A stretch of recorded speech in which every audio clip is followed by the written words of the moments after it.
welcome to this episode of Talking About Rock. I'm Rob Edwards. Today we have for you a band who has forged their music in the fire of classic metal, combining the best elements of great riffs, amazing vocals, with drums and bass precisions. Here to chat with us about his new band, Cleanbreak, please welcome James Durbin. James, how are you? I'm great. How are you? Doing excellent, man. Excellent. So tell us a little bit about your background. And originally, I think you were working on something called the Durbin Project, right? Oh, that's recent background. How much background do you want? Recent is good. Okay, yeah. We'll stick with my Frontiers recent history background with Frontiers Records.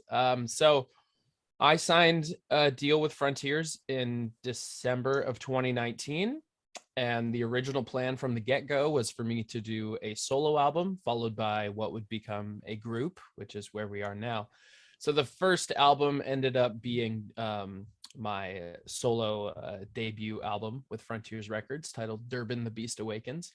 Right. And that was such an undertaking. That was done all during the pandemic. So, I signed my deal in December of 2019, and I had these grandiose plans of songwriting with all these different people. And then the pandemic hits, and those dreams of those songwriting sessions happening live are out of the question. And right. So, everybody had the brakes put on them for sure, or projects put on hold, right? Exactly. So I had my guitar. I looked at it. There it is. The Lore. The Lore full hollow body with a really sharp cutaway. And I wrote all the songs on that guitar. Some on acoustic also, but I never considered myself a riff writer, and so I just decided, screw it, I'm a riff writer. I'm right. a heavy metal guitar player. There you go. Sure. Right. I am what I say I am. If I wasn't, then why would I say I am? That could be a hit. I don't know. So I did that. Durbin the Beast Awakens, super stoked on that album. And then a few months after that was finished, we were still in a pandemic, so there wasn't any touring to be done possible for that album, unfortunately. But we're getting there. I have my first Durbin show August 26th with Enough's Enough in San Francisco. I'm very excited about that. Excellent. That sounds great. Yes, very excited. At Bottom of the Hill, Friday, August 26th. And you said some other interesting stuff in your background as well. You're former lead vocalist for Quiet Riot, and you also appeared on American Idol there also. Yeah, lots of things. Going even farther back. I'm very, very humbled and grateful for the, and I use this term loosely, career that I've had. I heard a quote from NASA. They don't call their failures. They say that it's their early attempts at success. There you go. Right. Yeah, right. My earlier attempts at success. Right. Everybody's got to build on something and start out. Sure. Exactly. So yeah, lots of stuff. And then a few months after the release of Durbin the Beast Awakens, Frontiers hit me up and said, we're interested in starting to write songs and collect songs for this next project. Do you have any songs? Do you have any people in mind who you'd like to play with on this album? And I gave I did mention a few people that I'd like to work with. And when we were brainstorming what kind of album this would be, the idea of having both Robert Sweet and Perry Richardson involved in the album, both of STRYPER, what my thoughts were on that. And immediately it was like, well, they play together. Right. We could get a great drummer, and we could get a great bass player, and we could pray that they sync up and they make that and they mesh. Right. Exactly. So to have two guys come as a package that are already from a set band and already do that, all the time, it was a no-brainer. So I was like, why don't we get Michael Sweet and Oz Fox on this too? But then that would have been fun. Maybe Michael listening, I don't know, I'll ask him. And then you got Mike Flyntz from Riot on guitar.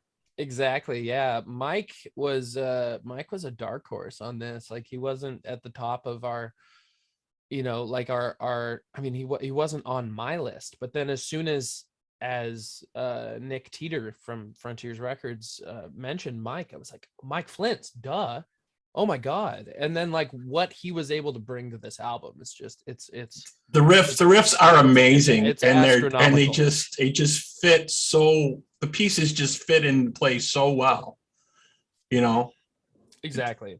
He definitely knows what he's doing. He has great instinct for what a song can use, what a song needs, and all of the above. Because the things that he did to the songs that had existing solos and existing things, demo performances and that sort of thing, and then compare that with what he actually did, it's an astronomical difference. It's night and day. Yeah. It's So so much better.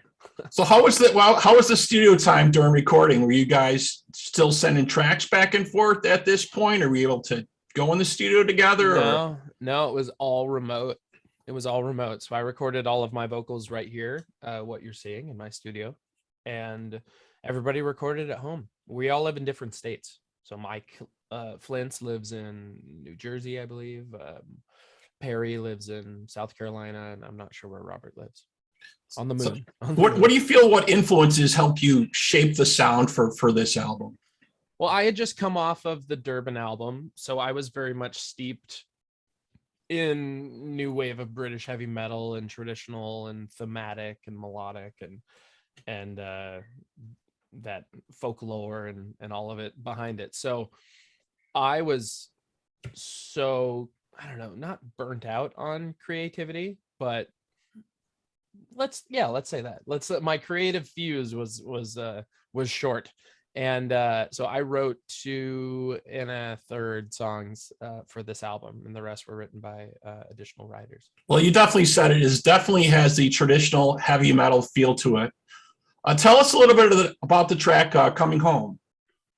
Yes, Coming Home. Coming Home. I did not write that, but it was. There's so many songs on this album that were written and contributed to by just phenomenal writers, and at the helm of that is Alessandro Del Vecchio, and he just what he is capable of just completely amazes me and blows my mind. I've worked with, from having choir American Idol albums previously, some of my very first one, most of it was written with other writers, or I Right. sourced songs from different writers, or the record label did, or Idol did, or whatever. So with that, and then since then, I've tried to be more of a songwriter and been working on that. And so doing Durbin the Beast Awakens was a really big awakening in that way of this is me as a songwriter, this is me as a guitar player, this is me as a crafter and a storyteller. And so like going back to working with other songwriters and sourcing songs and hearing songs and getting in that mentality of, is this me? When I listen to something, is this Right. me? Is this for me? Can I evoke these emotions? Can I put myself into the role of the performer in this song? And fortunately all of these songs were, I could really find myself in them. Coming Home a lot. A favorite song of mine that I had written in my past is called Crawling Home, and I wrote it with DJ Ashba, and it was a contender for my very first album, Memories of a Beautiful Disaster, a James Durbin album, and just after Idol. And it didn't make the cut, unfortunately, but it did make it to be like a bonus track for the Japanese release, which I do have. And it was like a pre-order track. So it's cool to like take those same kinds of, have a song come to me that I didn't ask for, but it's something that is similar in feel, similar in topic, Right. just about Right. Exactly. Well, it definitely. Doing it then, 11 years ago, and now doing it now, it's and the differences in it and the maturity difference in it. So it happen really naturally. Yeah, and you get a different perspective. It definitely reminds me of like cruising down the road or taking a spin on your bike. You know, I just really love it. I'm going to take a quick pause here and actually play the video for Coming Home here on Talking About Rock, and we'll be right back with James Durbin.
Okay, we're back here on Talking About Rock with James Durbin. Just checked out the video for Coming Home.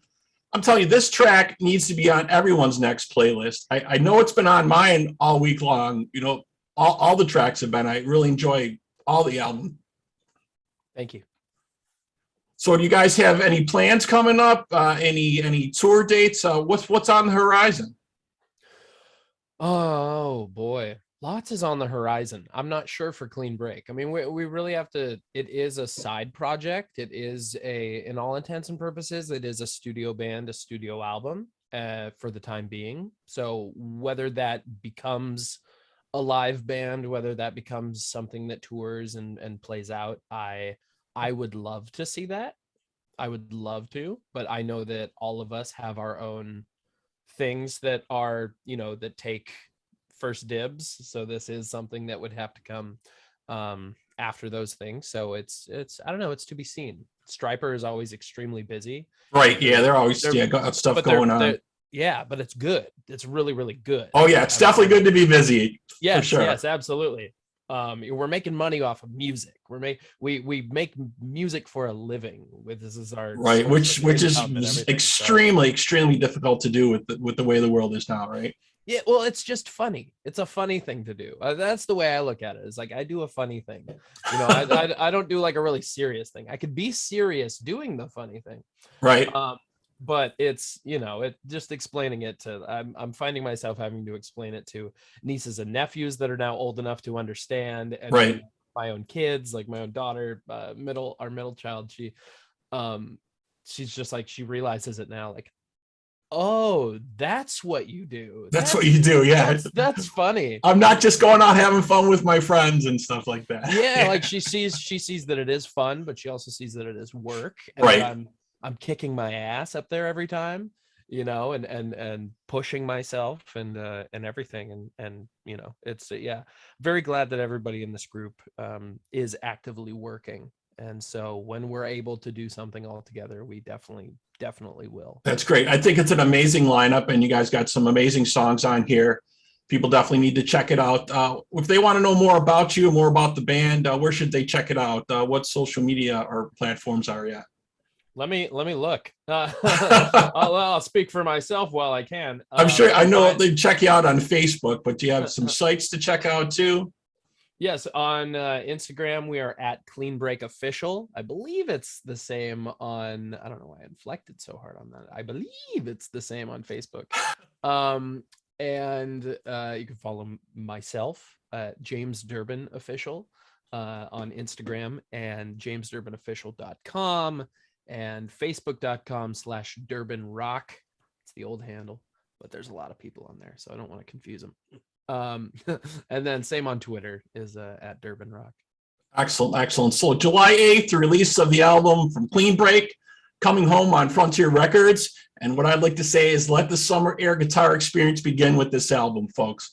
James, thank you so much for being with us today. We really appreciate it, man. Thank you so much, Robert. Likewise. All right, have a great day. You too. Peace, love, heavy metal.